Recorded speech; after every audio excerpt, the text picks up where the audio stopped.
Assalamu alaikum wa rahmatullahi wa barakatuh. Donc c'est bientôt Al-Ftour, c'est bientôt le Maghreb. J'étais en train de me dire qu'en fait, je pense que dans la communauté, il faudra vraiment, Inch'Allah, bi'idhnillah, qu'on se concentre essentiellement sur l'urgence de réapprendre à vivre. L'urgence de réapprendre à vivre. Parce qu'en fait, ce que je remarque, c'est que c'est qu'en fait, dans le monde, les injustes sont très forts. Et paradoxalement, c'est les injustes qui sont actuellement dans le savoir-vivre. Et c'est eux qui jouissent correctement, entre guillemets, de leur vie, de sorte à potentialiser leur, leur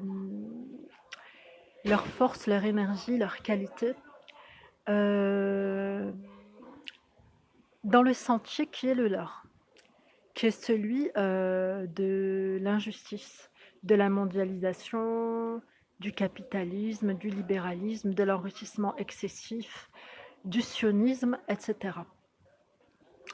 Et en fait, moi j'ai remarqué qu'en fait, les musulmans, ils étaient souvent pauvres, ils manquaient souvent de savoir-vivre.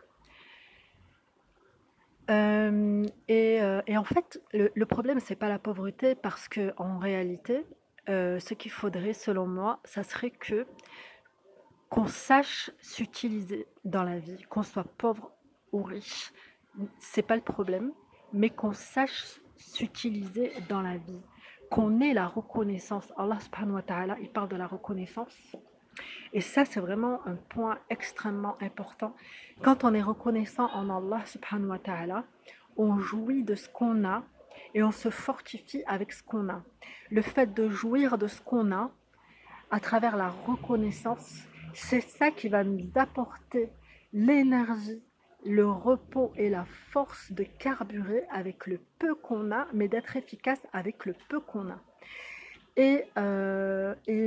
Malheureusement, quand on est avec des moyens plutôt limités, au lieu de savoir puiser de nos moyens limités, mais qui sont quand même des moyens, au lieu de bien puiser de nos moyens limités et de savoir en faire quelque chose, et de savoir le faire germer et le faire fleurir, d'en faire un printemps, au lieu de parvenir à en faire un printemps, qu'est-ce qu'on fait? Par manque de reconnaissance, on focalise sur les manques, on s'estime lésé, on s'estime impuissant, on s'estime euh, faible, on se victimise, etc. etc.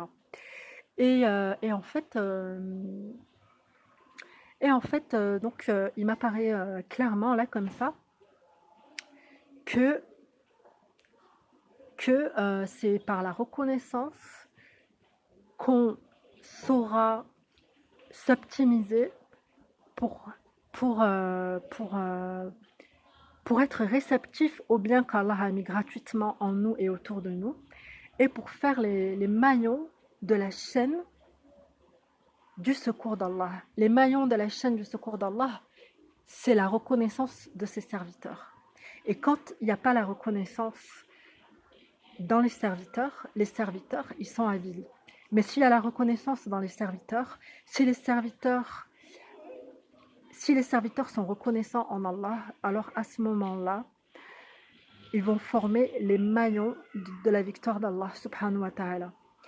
Et il ne faut pas s'aveugler de la richesse des oppresseurs, il ne faut pas s'aveugler des moyens techniques des oppresseurs, des capitalistes, des libéraux.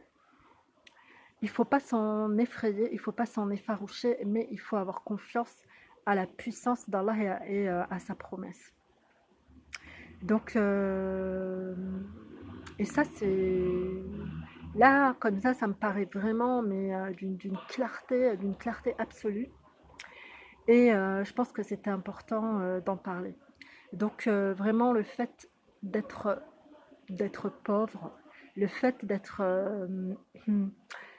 jugé, défavorisé par les humains, ça ne veut pas dire qu'on est défavorisé vis-à-vis de ce qu'on doit fournir dans le sentier d'Allah subhanahu wa ta'ala, ce qu'on doit fournir dans la voie de la justice d'Allah subhanahu wa ta'ala. Le fait de paraître moins aisé ou de paraître défavorisé, c'est pas synonyme de non-réussite dans ce qu'Allah nous demande pour réussir vis-à-vis de ce que lui attend de nous. Ce que lui attend de nous, ce que Allah attend de nous, c'est pas d'être riche. Ce que Allah attend de nous, c'est d'être reconnaissant. Ce que Allah attend de nous, c'est pas qu'on soit puissant techniquement, puisque on l'a vu, quand on est puissant techniquement, on peut servir l'injustice. Allah subhanahu wa ta'ala, c'est pas ça qu'il nous demande. Il nous demande d'être reconnaissant en lui, d'être reconnaissant en lui. Donc voilà, qu'Allah subhanahu wa ta'ala nous accorde la reconnaissance en lui. Et qu'Allah subhanahu wa ta'ala nous accorde la victoire sur les groupements infidèles qui sèment le chaos, la misère, l'injustice sur terre et qui cherchent à véhiculer l'idée comme quoi, astaghfiruka ya Allah, donc je reprends l'idée des négateurs, des effaceurs, je reprends leur thèse qu'ils construisent de toutes pièces avec le mal qu'ils font et qui consiste donc à dire par des non-dits et par le chaos perpétré et multiplié. Et donc, il consiste à dire que, en fait, qui consiste à sous-entendre que Dieu n'existerait pas ou que sa promesse serait fausse, puisqu'il y a beaucoup d'injustices sur Terre. Les injustices sur Terre, les chaos, les massacres, etc., ils sont produits, les, les famines, etc., c'est le résultat des hommes qui sont détournés d'Allah subhanahu wa ta'ala et qui sont égoïstes, qui sont égocentriques, qui cherchent qu'à s'enrichir.